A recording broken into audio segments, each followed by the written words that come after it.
તો પ્રશાંત દયાળ આજે બોયકોટ પણ થઈ ગયા ત્યારે એલઆઈડા એના કારણે કે કોઈ માલિક નોકરી ના આપે. હા, પછી કોઈ નોકરી જ ના આપી.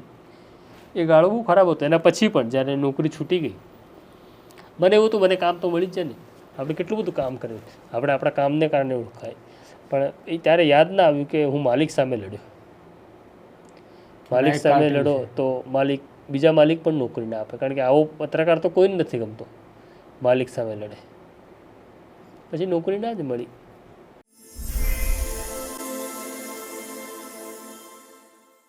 મેનેજ કેવી રીતે કર્યું? બહુ અઘરું હતું. દિવસો એમને એમ પસાર થઈ રહ્યા હતા. નવજીવન ટ્રસ્ટના જે મેનેજિંગ ટ્રસ્ટી છે વિવેક, એ વિવેક મારો મિત્ર. અમે સંભાવમાં દિવ્ય ભાસ્કરમાં સાથે કામ કરતા હતા. એ ફોટોગ્રાફર હતો 2003માં મારી સાથે. એણે મને કીધું તું આવી જા ને અહીંયા નવજીવનમાં. હવે મને એવું થયું કે હું એક ક્રાઇમ રિપોર્ટર, હું આ ઉબરછટ માણસ, મેં ગાંધીને વાંચ્યા નથી, ગાંધીને વિશે મને ખબર નથી, હું શું નવજીવનમાં જઈને કરું.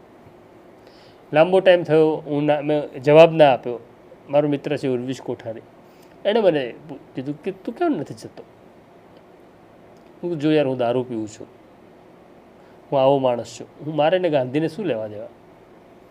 એણે મને એવું કીધું કે આ તે મજેઠિયા પંચની તું લડાઈ લડ્યો, કોના માટે લડ્યો?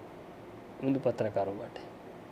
પછી એણે મને પૂછ્યું કે તું એન્કાઉન્ટર વિશે તું લખતો હતો, તો તારા કોઈ સગા હતા?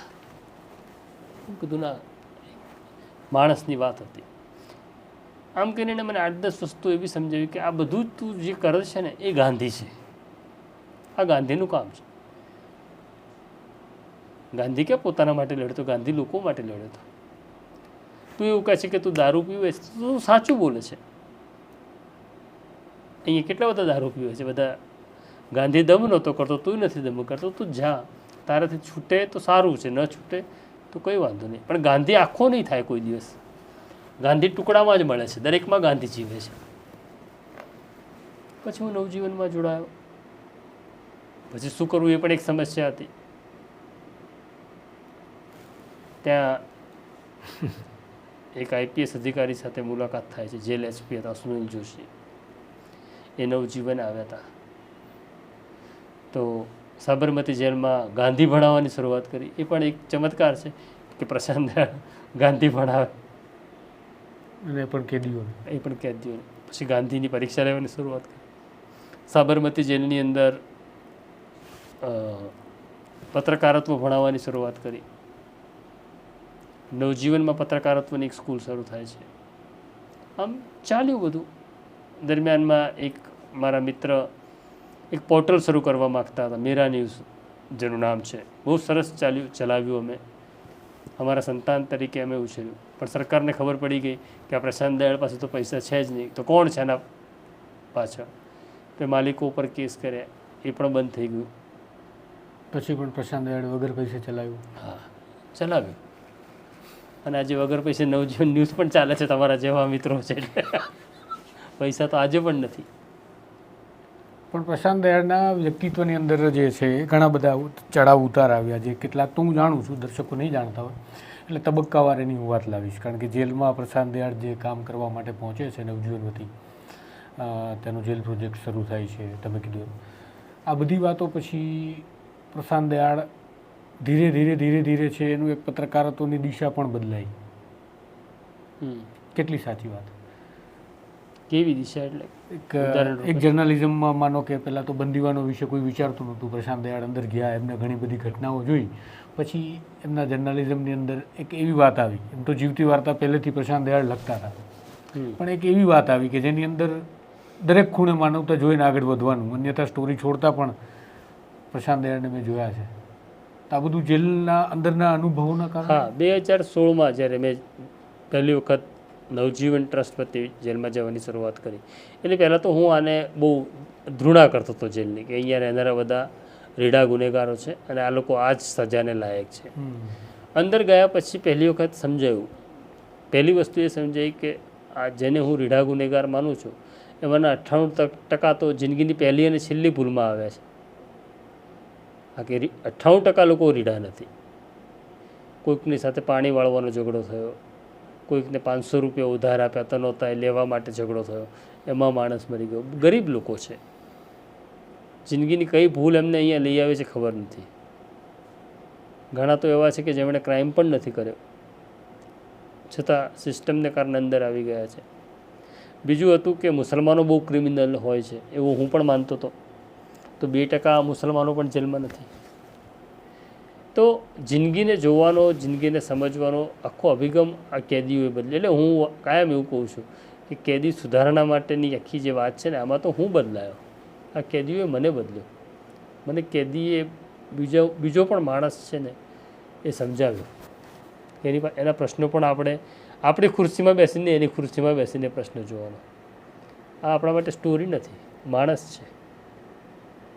કારણ કે એક પત્રકારને કોઈ સમાચાર છોડતા કે જે એક્સક્લુઝિવ હોય, મેં જોયા છે કે તમને, અને માત્ર ને માત્ર એની પાછળના કારણ આવા જ હોય છે.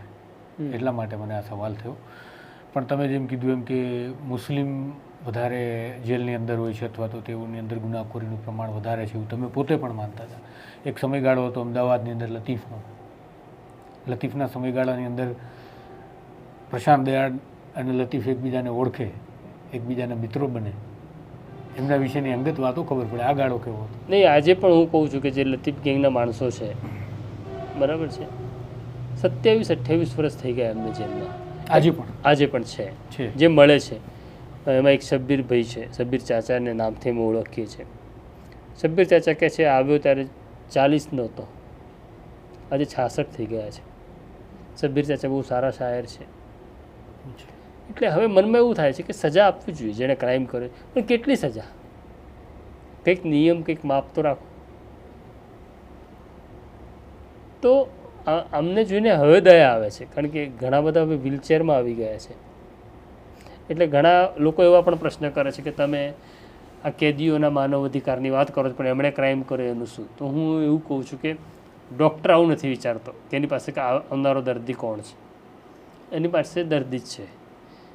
તો આ દર્દી છે, એમની ભૂલને કારણે થયેલા, તો એનું દર્દ કેવી રીતના ઘટાડી શકાય અથવા સુધારી શકાય?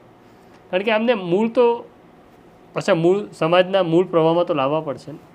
આપણે ત્યાં એક કન્સેપ્ટ જે ખોટો આવી ગયો છે, એવું છે કે વિકાસ એટલે શું? તો વિકાસ એટલે આટલા રસ્તા, આટલા તળાવ, એવો એક કન્સેપ્ટ છે. કે કેટલી વધુ જેલ, કે રાજ્ય સરકારનું શ્રેય વધુ 5 જેલો બનાવી. હું કોઈ જેલો હોવી ને એ તો કલંક છે.